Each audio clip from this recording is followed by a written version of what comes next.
दोस्तों, हम सभी के पास फटे पुराने मोजे तो घर में पड़े ही होते हैं। इनका अगर ढेर सारा आइडिया आपको मिल जाए तो कहने ही क्या। पुराने और फटे पुराने मोजों की बहुत सारी टिप्स एंड ट्रिक्स आज आप सभी के लिए लेकर आई हूँ। चलिए देखते हैं हमारी आज की सबसे पहली टिप कौन सी है। हमारी आज की जो सबसे पहली टिप है वो इस तरह के कढ़ाईदार कपड़ों को लेकर है। कई बार ऐसा होता है कि कुछ कपड़ों पर कढ़ाई है पर कपड़े गंदे ज्यादा हैं और हमें इन पर ब्रश चलाना है। अब ये तो हो गई एक बहुत बड़ी समस्या, क्योंकि अगर हम ब्रश चलाएंगे तो हमारे कढ़ाई वाले कपड़े खराब हो जाएंगे, या फिर कुछ ऐसे कपड़े जो बहुत ज्यादा कॉस्टली होते हैं जिन पर हम ब्रश नहीं चला सकते, तो उन पर आप ये उपाय बहुत ही अच्छे से कर सकते हैं। इसके लिए आपको लेना होगा कोई सा भी पुराना मोजा, और जो आपका कपड़े का ब्रश है उस पर आप इस तरीके का सॉक्स पहना दीजिए। ये जो सॉक्स आप पहनाएंगे, ध्यान रखें कि सॉक्स बहुत ही मोटे फैब्रिक का ना हो, कोई पतला सॉक्स ही पहनाना है। और उसके बाद से आप कपड़े को गीला करिए, डिटर्जेंट लगाइए और बस इस तरीके से मोजे वाले ब्रश से अपने कपड़ों को अच्छे से रगड़ दीजिए। कपड़े की ना ही कढ़ाई खराब होगी, ना ही कपड़े का फैब्रिक खराब होगा, और जो महंगे कपड़े हैं वो भी अच्छे से क्लीन हो जाएंगे। तो दोस्तों, ये टिप कैसी लगी कमेंट करके बताइएगा। और हाँ, आप मेरी वीडियो कहाँ से देख रहे हैं ये मुझे बताना बिल्कुल भी मत भूलिएगा। नेक्स्ट टिप है फ्रिज के बॉटल्स को लेकर। गर्मी में जब भी हम लोग फ्रिज में बॉटल रखते हैं तो मोस्टली होता यही है कि कम से कम 2 से 3 घंटे लगते हैं फ्रिज की बॉटल को ठंडा होने में। ऐसे टाइम पर अगर एक छोटा सा उपाय कर लिया जाए तो हमारे जो है फ्रिज की बॉटल बहुत ही फटाफट से ठंडी हो जाएगी। इसके लिए आपको लेना है एक सॉक्स, और सॉक्स को गीला कर लेना है। गीला करके आप पहले सॉक्स को अच्छे से निचोड़ लीजिए। निचोड़ने के बाद आप इस सॉक्स को अपने बॉटल में इस तरीके से पहना दीजिए। बहुत ही सिंपल तरीका है। और हाँ दोस्तों, मैं किसी भी टिप में आपको मोजे को काटना बिल्कुल भी नहीं बताने वाली हूँ, क्योंकि ये मोजे आप रीयूज भी कर सकते हैं। बस बॉटल को इस तरीके से सॉक्स पहनाइए गीले, और उसके बाद से ले जाकर फ्रिज में रख दीजिए। तो जिस भी बॉटल को आपको इंस्टेंट ठंडा करना हो उसको आप सॉक्स पहनाकर सिर्फ और सिर्फ 15 से 20 मिनट में इसको फटाफट से चेंज कर सकते हैं। नेक्स्ट टिप है हमारी किसी भी तरह की पैंट को लेकर, चाहे वो मेल पहने या फिर फीमेल पहने। ऐसी जो पैंट्स होती है हमारी, कई बार इनमें सीक्रेट पॉकेट नहीं होता है, लेकिन हमें कुछ सीक्रेट चीजें, कभी हम टूर पे जा रहे हैं, कभी हम कहीं जा रहे हैं, कुछ एक्स्ट्रा पैसे रखने होते हैं। ऐसे टाइम पर सॉक्स का ही उपाय आपके बहुत ही काम आएगा। इसके लिए आपको बढ़िया मजबूत सा सॉक्स लेना है जिसमें कहीं पर भी छेद ना हो, और इस सॉक्स को आपको सेफ्टी पिन से पैंट के अंदर टक कर देना है। ये है, आप अपने बच्चों के साथ, अपने हस्बैंड के साथ या खुद के साथ भी ट्राई कर सकते हैं। थोड़ा सा पैंट का जो फैब्रिक है वो थोड़ा सा मोटा है, तो मैं सेफ्टी पिन को थोड़ा सा इस तरीके से लगा रही हूँ कि आसानी से लग जाए। तो आप भी इस तरीके से लगा सकते हैं, और सेफ्टी पिन से बस ये टक करने के बाद हमारा छोटा सा सीक्रेट पॉकेट बनकर रेडी हो गया है। अब आप इसमें ज्वेलरी रखिए, पैसे रखिए, कुछ भी ऐसा इंपॉर्टेंट सामान रखिए जो आप ऐसे पब्लिक की निगाहों में नहीं रखना चाहते हैं। तो इस तरह से जब भी आप किसी भी पैंट को पहने, सॉक्स को सेफ्टी पिन के साथ लगाकर ये है काम में ले सकते हैं। नेक्स्ट टिप है हमारे इस तरह की सुइयों को अरेंज करने को लेकर। जब भी हमारे इस तरह की कहीं सुइयां पड़ी होती हैं, बच्चों के हाथों में लगने का डर होता है। अगर थ्रेड बॉक्स नहीं है तो सुइयां इधर उधर बिखरी होती है। इसके लिए बहुत अच्छा सा उपाय बताऊंगी, वो भी सॉक्स के साथ। यहाँ पर आपको लेना है एक पुराना सॉक्स, और इस पुराने सॉक्स में हमें डालनी है थोड़ी सी कॉटन। कॉटन मेरे पास जैसे यही थी कलरफुल वाली, तो मैं यही डाल रही हूँ। आपके पास व्हाइट कॉटन हो, पुरानी हो, तो कोई दिक्कत की बात नहीं है, आप उसको भी ले सकते हैं। सॉक्स में हम यहाँ पर अच्छे से कॉटन को फिल कर देंगे। थोड़ा ही भरेंगे, बहुत ज्यादा नहीं भरना है, बस एक मुट्ठी कॉटन जितना हो उतना आप सॉक्स में अच्छे से डाल लीजिए, और इसको एकदम नीचे तक डालिए, यानी कि सॉक्स के नीचे वाले हिस्से में आपको इस तरीके से कॉटन डाल देना। अब इसके बाद से आपके पास कोई सा भी डब्बा या फिर मिट्टी के ऐसे पुराने बर्तन जो होते हैं वो भी आप ले सकते हैं। मेरे पास ये पुरानी छोटी सी एक ये थी मिट्टी का बर्तन, तो मैंने सोचा इसी को यूज कर लेते हैं। अब यहाँ पर देखिए हमारा जो रुई वाला सॉक्स का हिस्सा है, इसको अपने इस तरह के बर्तन में डाल लेना है। ये काम आप डिस्पोजेबल कप या ग्लासेस में भी कर सकते हैं, और सॉक्स से बाकी पार्ट को कवर कर दीजिए, जिससे ये दिखे ही नहीं कि हमने किस चीज में अपने इस सॉक्स को लगाया है। इस तरीके से करेंगे, और अगर सॉक्स बड़ा है तो उसमें इस तरीके से अच्छे से कवर कर दीजिए। जैसे मैंने नीचे का हिस्सा भी खींचकर ऊपर कर दिया है, जिससे दिखेगा नहीं और सॉक्स अच्छे से फिट भी हो जाएगी। सॉक्स को हमें काटना भी नहीं पड़ेगा। अब हमारे पास जो सुइयां हैं उनको आप इस कॉटन वाले पार्ट में अच्छे से टक कर दीजिए, और लीजिए हो गया हमारा नीडल का बढ़िया सा स्टैंड तैयार। ये नीडल का जो स्टैंड है आप अपने अलमीरा में कहीं पर भी ऐसी जगह रख सकते हैं जहां पर बच्चों के हाथ ना लगते हो और आपको आसानी से मिल भी जाए, क्योंकि जब भी हम लोग नीडल वगैरह खोजते हैं तो एक जगह पे ये नहीं मिलती है और हमें प्रॉब्लम होती है। होप करती हूँ कि ये टिप आपको पसंद आई होगी। इस टिप के लिए वीडियो को एक लाइक तो बनता ही बनता है दोस्तों। चलिए आइए देखते हैं हमारी आज की अगली टिप कौन सी है। अगली टिप है साबुन को लेकर, स्पेशली वो साबुन जो बच्चे यूज करते हैं। कई बार हमारे जो 4 साल से लेकर 8-10 साल तक के बच्चे होते हैं वो खुद से नहाते भी हैं, लेकिन साबुन को भी उतना ही बर्बाद करते हैं। ऐसे टाइम पर जो उनका सोप है दोस्तों, उसके लिए आप कर सकते हैं सॉक्स का ये है। इसके लिए आपको साबुन को सॉक्स में डालना है। तो आप जो सोप डालें वो कोशिश करें ऐसा डालें कि जिससे सोप हल्का सा दिखता रहे। जैसे मैं यहाँ पर देखिए सॉक्स थोड़ी सी बड़ी है, तो मैंने साबुन के ऊपर ही सॉक्स को इस तरीके से रैप कर दिया है और बस सॉक्स हल्का सा दिखना चाहिए जिससे बच्चों को लगे कि हाँ हम सोप ही यूज कर रहे हैं। यहाँ पर हमें सोप हल्का सा विजिबल हो रहा है। अब आपको सॉक्स को हल्का सा गीला करना है और बस इसी तरीके से बच्चों के हाथों में पकड़ा देना है। उनको दिखाइए कि देखिए यहाँ पर सोप दिख रही है और यहाँ से वो अच्छे से रब करके अपने पूरी बॉडी पर लगा सकते हैं। और ये जो सॉक्स है इसकी वजह से सोप हमारा एक्स्ट्रा गलेगा भी नहीं और जब बच्चे नहा लें तब आप सॉक्स से निकाल कर सोप को धूप में रख दीजिए। हमारे जो सोप है वो सूख भी जाएगा और फालतू की वेस्टेज भी नहीं होगी। टिप कैसी लगी जरूर बताइएगा। नेक्स्ट टिप है फ्रिज के डोर को लेकर। फ्रिज के डोर में हमारे जो यहाँ पर रबड़ लगे होते हैं ये कभी कभी बहुत ज्यादा गंदे होते हैं। इस तरीके से कोई भी चीज में पड़ जाती है। कभी कभी तो इवन ऐसा भी होता है कि इनमें कॉकरोच के अंडे पड़ जाते हैं और जिस वजह से फ्रिज की डोर ढंग से बंद नहीं होती और बंद नहीं होती है तो इसके कंप्रेसर पर असर पड़ता है और बिजली का बिल भी फालतू आता है। तो हो गई ना दोस्तों हमारे पैसों की फालतू की वेस्टेज। तो इस वेस्टेज को कम करने के लिए आपके साथ सॉक्स का ये बहुत सुंदर सा हैक बता रही हूँ। इसके लिए आपको लेना है कोई सा भी कॉम, कोई पुराना नया कैसा भी कॉम ले लीजिए और इसमें एक सॉक्स पहना दीजिए। क्योंकि कॉम एकदम पतला सा होता है जो कि हमारे डोर में इजीली जा सकता है। अब इसके बाद से आपको क्या करना है, सॉक्स को आप चाहे तो हल्का सा गीला कर लीजिए या कोई डिटर्जेंट भी लगा सकते हैं। मैंने यहाँ पर सॉक्स को सिर्फ गीला किया है और मैंने यहाँ पर जो कॉम है, जो पतला वाला साइड है, वो हम फ्रिज की डोर में डालेंगे जिससे क्लीनिंग बहुत आसान हो जाती है। फ्रिज की डोर में कुछ दाग लगे हुए आपको दिख रहे हैं और कॉम वाले पार्ट से जब हम इसको रब करते हैं तो बहुत ही अच्छे से हमारे फ्रिज के डोर की सफाई होती है। फ्रिज का डोर साफ होगा दोस्तों तो जो रबड़ है वो आसानी से डोर को बंद करने में भी हेल्प करेगा। अगर हम इसको गंदा रखते हैं तो हमारे फ्रिज की डोर जो है आसानी से बंद भी नहीं होती और फालतू के बिजली बिल की वेस्टेज भी होती है। इस तरीके से आप किसी भी पतली जगह की, चाहे फ्रिज का डोर ही क्यों ना हो या फिर कोई भी और जगह हो, कॉम में सॉक्स को पहनाकर बहुत अच्छे से क्लीनिंग कर सकती है। देखिए यहाँ पर मैंने एकदम बढ़िया तरीके से इसकी क्लीनिंग कर दी है और हमारा फ्रिज का डोर बहुत अच्छे से क्लीन हो चुका है। नेक्स्ट टिप के लिए हमारे पास होगा इस तरह का हैंडी ब्रश। घर में सभी के होता है जिससे हम लोग बर्तन भी धुलते हैं और क्लीनिंग भी करते हैं। इस ब्रश से मैं कभी कभी टाइल्स की भी क्लीनिंग करती हूँ। लेकिन कभी कभी ऐसा होता है कि हमारे टाइल्स पर हम ब्रश या फिर ब्रश के जो तार वगैरह है वो खराब हो गए हैं, तो उन वजह से क्या होता है टाइल्स पर स्क्रैच आने का डर होता है। तो इसके लिए आप इस पर अच्छा सा एक सॉक्स चढ़ा लीजिए और बस हमारे यहाँ जो टाइल्स होते हैं, स्पेशली टाइल्स के लिए मैं बता रही हूँ, जो टाइल्स होती है वहां की क्लीनिंग आप कर सकते हैं इस ब्रश से। बस आपको इस तरीके से हल्के हल्के से फिराना है तो टाइल्स पर जो गंदगी चिपकी होगी वो सॉक्स में आ जाएगी। जब हम सिंपल ब्रश से करते हैं तो टाइल्स हमारा साफ नहीं होता, लेकिन सॉक्स को हल्का सा गीला करके डिटर्जेंट में डिप कर सकते हैं या फिर विनेगर वगैरह में और टाइल्स की क्लीनिंग कर सकते हैं। तो इस तरीके से आप भी अपने काम को आसान बना सकते हैं। नेक्स्ट यूजफुल टिप है ऑयल के डिब्बों को लेकर। ऑयल का डिब्बा, घी का डिब्बा या फिर कोकोनट ऑयल का डिब्बा ही क्यों ना हो, उन पर हम ये ट्रिक लगा सकते हैं। इसके लिए जो डिब्बा है वो क्या होता है, साइड साइड से बहुत ज्यादा ग्रीसी सा हो जाता है। तो साइड के ग्रीसीपन को हटाने के लिए हमारे जो कोई पुराने सॉक्स होंगे वो बहुत अच्छे से काम आ जाएंगे। सॉक्स को बिना कट किए ही डब्बे को पहना दीजिए और बस जितना एक्स्ट्रा सॉक्स है उसको आप इस तरीके से लपेट सकते हैं। यहाँ पर ऊपर कोई रबर बैंड लगा सकते हैं या फिर आप सॉक्स को हल्का सा ऊपर से कवर कर सकते हैं जिससे हमारा जो डिब्बा है वो फालतू में गंदा भी नहीं होगा। जितने इसमें एक्स्ट्रा ऑयल होगी साइड से निकलने वाली वो सॉक्स एब्जॉर्ब कर लेगा और कुछ कुछ टाइम पर यानी कि कुछ कुछ महीनों पर आप सॉक्स को चेंज भी कर सकते हैं। इस तरह से डब्बा हमारा बिल्कुल साफ रहता है। आइए देखते हैं एक और यूजफुल टिप सॉक्स से जुड़ी हुई। हमारी जो सबसे यूजफुल टिप है दोस्तों आज की, वो है राइस को लेकर। यहाँ पर हमने ली है थोड़ी सी राइस। ये वही राइस है जो हम डेली खाते हैं।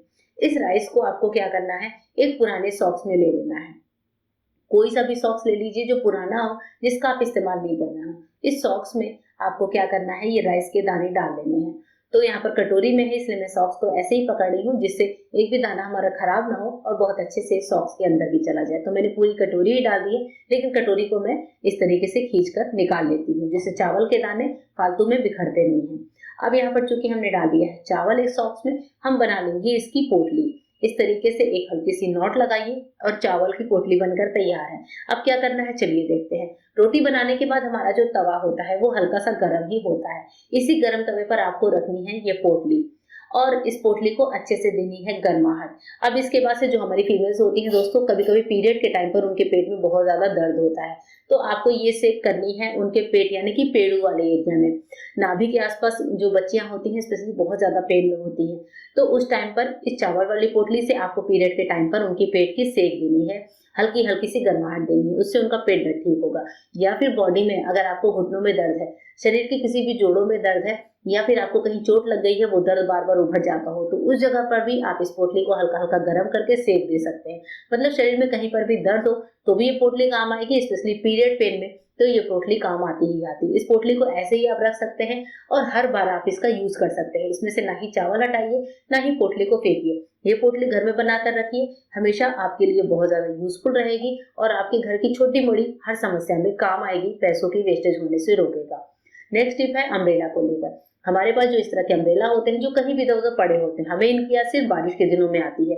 तो ऐसे टाइम पर आपको लगता है अम्ब्रेला गंदी हो रही है, तो अम्ब्रेला के लिए भी एक छोटा-सा उपाय है कि जो आपके अम्ब्रेला है उनको अच्छे से बंद करिए और उसके बाद से अम्ब्रेला के ऊपर इस तरीके से एक सॉक्स चढ़ा दीजिए। पुरानी सॉक्स ढेर सारी होती है हमारे पास, कुछ बच्चों की, कुछ बड़ों की। हम पूरी सर्दियाँ पहनते हैं, फिर भी सॉक्स जो है हमारी काफ़ी लंबी चलती हैं और उसके बाद भी ऐसा लगता है कि इनका हम इस तरह से रीयूज़ कर सकते हैं। देखिए अम्ब्रेला पे चढ़ाने के बाद अम्ब्रेला हमारा कितना क्यूट सा दिख रहा है। बस इसको रख दीजिए, अम्ब्रेला सालों-साल गंदा नहीं होगा। जब इस्तेमाल करना है तो सॉक्स से निकाल कर इस्तेमाल करिए। नेक्स्ट टिप है इस तरह के डब्बों से जुड़ा हुआ। आप यहाँ पर कोई डब्बा ले सकते हैं, डिस्पोजल ग्लास ले सकते हैं या फिर काँच का भी कोई जार ले सकते हैं। तो मैं यहाँ पर क्या करूँगी, इस डब्बे को पहनाऊँगी सॉक्स। कोई सा भी ढीला-ढीला सॉक्स हो, वो आप लेकर इस डब्बे पर पहना दीजिए। और ये काम आप ऐसे किसी डब्बे पे करिए जिसका ढक्कन गुम हो गया हो, क्योंकि यहाँ पर हम इस डब्बे से बना रहे हैं एक बढ़िया सा ऑर्गेनाइजर।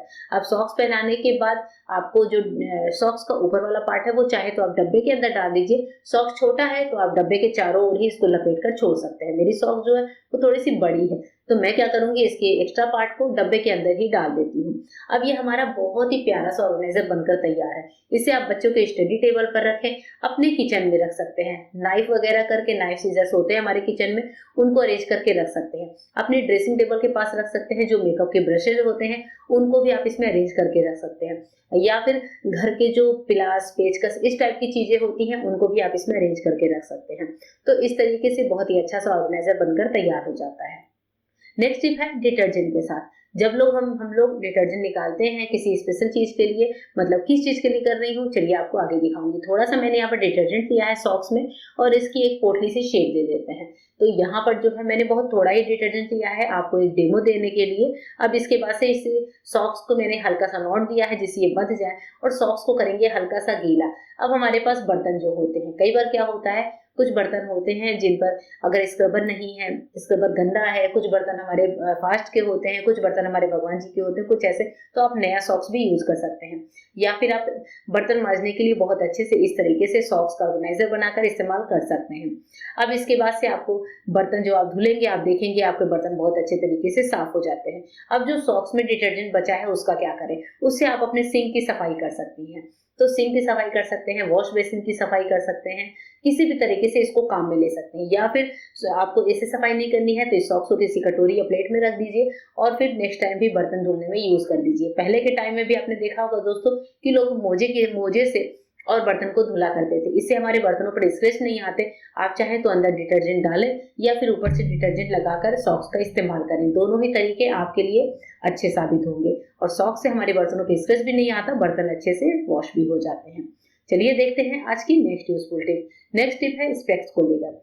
स्पेक्स जो लोग लगाते हैं वो हमेशा इसको बहुत ध्यान से रखते हैं कि कहीं स्क्रैच ना पड़ जाए, या फिर कभी कभी ऐसा होता है कि हमारे पास चश्मे के कवर नहीं होते, हम टूर पे जा रहे हैं, हम इसको पर्स में रखना है, या फिर रात में सोते समय चश्मे का कवर पास में नहीं है तो हम बेड पर ही कहीं इधर उधर इसको रख देते हैं। लेकिन ऐसे टाइम पर चश्मे में स्क्रैच आने का डर होता है और चश्मे बहुत महंगे बनते हैं, तो इनको ऐसे खराब करना सही भी नहीं है। इसके लिए भी बहुत अच्छा सा उपाय है कि आप ले लीजिए कोई सा सॉक्स और सॉक्स में अपने चश्मों को इस तरीके से रखकर और बस हमारे इस तरह से जैसे मैं दिखा रही हूँ इसको सेट कर लीजिए और बस आप कहीं पर भी बेड पर रख सकते हैं, पर्स पर रख सकते हैं, सफर में पैक करके ले जा सकते हैं, चश्मे बिल्कुल भी खराब नहीं होंगे। एक और यूजफुल टिप शेयर करती हूँ चूड़ियों के साथ। चूड़ियों वाली टिप जो मैंने पहले भी अपने वीडियोस में शेयर की हुई है, आज फिर से शेयर कर रही हूँ कि जब भी आपको कांच की चूड़ियों को स्टोर करके रखना हो, अच्छे से पैक करके रखना हो या फिर सफर पर लेके जाना हो, तब आप किसी पुराने मोटे सॉक्स का इस्तेमाल करें। यहाँ पर आपको ध्यान रखने वाली बात है कि सॉक्स जो हो वो मोटे फैब्रिक का हो, पुरानी पतली सॉक्स यूज ना करें। मोटे फैब्रिक के सॉक्स लेंगे जिससे हमारी चूड़ियां खराब नहीं होंगी। बस सॉक्स के अंदर चूड़ियों को डालिए और जो बचा हुआ सॉक्स का हिस्सा है वो चूड़ियों के अंदर इस तरीके से टक कर दीजिए। अब चूड़ियां सेफ हो जाती हैं, इनको आप कहीं पर भी स्टोर करके रखिए या फिर सफर में लेकर जाइए। दोनों ही तरीके से हमारी चूड़ियां बिल्कुल सेफ रहती हैं। हमारे घर में इस तरह के पर्स होते हैं जिनमें हम कभी कभी मोबाइल वगैरह लेकर बाहर जाते हैं। स्पेशली लेडीज तो पर्स में ही मोबाइल रखती हैं। हमारे पास कोई पॉकेट नहीं होता, लेकिन दिक्कत ये होती है कि हमारे साथ इस पर्स में मोबाइल के अलावा बहुत सारी चीजें हम डाल लेते हैं, जैसे कोई लोहे की चीज, स्पेशली चाबी, कोई लिपस्टिक, कोई इयररिंग, जिनसे हमारे मोबाइल को नुकसान हो सकता है। तो ऐसे टाइम पर मोबाइल को सेफ रखना बहुत जरूरी होता है, क्योंकि मोबाइल का जो स्क्रीन गार्ड होता है वो बार बार खराब हो जाता है और इसको लगवाने में फालतू पैसों की वेस्टेज होती है। तो आप अपने मोबाइल को किसी अपने नए साफ इसमें सॉक्स में भी स्टोर करके रख सकते हैं। इस तरह से इसका कवर बना लीजिए और बस अपने पर्स में डाल दीजिए। आप कहीं लेकर भी जाइए तो सॉक्स को पर्स में ही रख दीजिए, मोबाइल को निकाल लीजिए। इस तरीके से बिल्कुल भी हमारे मोबाइल में स्क्रैच नहीं आता, जो बार बार हमें स्क्रीन गार्ड लगवाने पड़ते हैं, जो बार बार हमारा मोबाइल खराब हो जाता है, उन सब चीजों से हमें निजात मिलती है। होप करती हूँ कि ये टिप भी आपको पसंद आई होगी। आइए देखते हैं एक और यूजफुल टिप। नेक्स्ट टिप है हेयर ड्रायर को लेकर। हेयर ड्रायर जो होता है हम यूज तो खूब करते हैं, पर कई कई बार ऐसा होता है गर्मियों के दिनों में हमें इसे ज्यादा यूज नहीं करना पड़ता, क्योंकि बाल हमारे ऑटोमेटिकली सूख जाते हैं। अगर आपको भी इसको अच्छे से स्टोर करके रखना है, पैक करके रखना है, तो सबसे पहले इसके वायर्स को संभाल लीजिए। इस तरीके से इसमें वायर्स को अच्छे से अरेंज कर दीजिए। अब इसके बाद से कोई भी पुराना सॉक्स ले लीजिए और सॉक्स को अच्छे से फैलाते हुए हेयर ड्रायर को इसमें पैक कर दीजिए। बहुत ही प्यारा सा तरीका है अपने हेयर ड्रायर को पैक करने का। या फिर आपके पास इस तरह के इलेक्ट्रॉनिक कोई भी गैजेट्स हो जिनका इस्तेमाल आप कुछ ही दिनों के लिए करते हैं, बाद में इसको पैक करके रखना है, तो इस तरीके से आप इनको पैक करके रख सकते हैं। हमारे सॉक्स भी रीयूज होते हैं और हमारे जो सामान है वो भी खराब बिल्कुल भी नहीं होते हैं। टिप कैसी लगी दोस्तों? अच्छी लगी हो तो वीडियो को एक लाइक जरूर कर दीजिएगा और हाँ, अपने फ्रेंड्स और फैमिली में भी जरूर शेयर करिएगा। चलिए देखते हैं आज की एक और useful tip. Next useful tip है इस तरह के किसी भी फुटवेयर को लेकर जिनमें थोड़े से वर्क होते हैं या फिर जो सीजनल होते हैं। हम शादी ब्याह में पहनते हैं, बाद में हम पहनते नहीं है, गर्मियों में तो बिल्कुल भी नहीं पहनते हैं। ऐसे टाइम पर अगर आपको इसको पैक करके रखना है तो पॉलिथीन की बजाय आप इनको इस तरह के सॉक्स में पैक करके रखिए। एक सॉक्स में एक बार में आप एक फुटवियर ही पैक करें, नहीं तो जो फुटवियर है वो दब जाएगा, उसकी शेप खराब हो जाएगी। सॉक्स में आपको फुटवियर को डालना है और बस इस तरीके से आपको इसको पैक करके रख देना है। अगर ये पूरे दोनों पेयर आपको पैक करना है तो आपको सॉक्स के भी दोनों पेयर ही चाहिए होंगे, और जब आपको यूज करना है तो सॉक्स से निकालकर बहुत ही अच्छे से आप इसको पहन सकते हैं। नेक्स्ट टिप है दोस्तों क्लीनिंग को लेकर। वाइपर से हम सभी क्लीनिंग करते हैं। वाइपर की टिप जो है पहले भी मैंने शेयर की हुई है, आप मेरे चैनल पर जाकर चेकआउट कर सकते हैं। तो छोटा वाइपर हो या बड़ा वाइपर हो, अगर छोटा वाइपर है तो आपका काम एक सॉक्स से ही चल जाएगा। लेकिन हाँ, अगर आप बड़े वाइपर का इस्तेमाल कर रहे हैं स्पेशली पोछे के लिए, तो आपको 2 सॉक्स चाहिए होंगे। यहाँ पर मैं एक ही सॉक्स को छोटे वाइपर में पहना दे रही हूँ। अब क्या होता है, कभी कभी हमारे किचन स्लैब पर बहुत ज्यादा पानी अचानक से गिर जाता है या हम अपने स्लैब की क्लीनिंग करते हैं, तो सॉक्स में आप थोड़ा सा फिनाइल, पानी ये सब डाल लीजिए या फिर स्लैब पर डाल दीजिए और बस सॉक्स से इस तरीके से वाइप कर दीजिए। आप देखेंगे कि बहुत अच्छे से आपकी किचन स्लैब साफ हो जाती है। सेम क्लीनिंग आप अपने फर्श पर भी कर सकते हैं, क्योंकि फर्श पर भी कभी पानी होता है या फिर पोछे के लिए ही हमने पानी गिराया है, फिनाइल गिराया है, तो आप इस तरीके से वाइपर से उसको फैलाइए और 1 से 2 बार जैसे ही आप वाइपर को चलाएंगे तो आप देखेंगे कि बहुत अच्छे से पानी जो है हम इसको हटा पा रहे हैं, वाइप कर पा रहे हैं और हमारा जो फ्लोर है वो भी बहुत अच्छे से स्क्वीज आउट हो जाता है, सूख जाता है। तो इस तरीके से ये सारी डिफरेंट टिप्स आपको कैसी लगी कमेंट करके बताइएगा। मिलूंगा दोस्तों मेरे नए वीडियो में, तब तक के लिए गुड बाय। Thank you.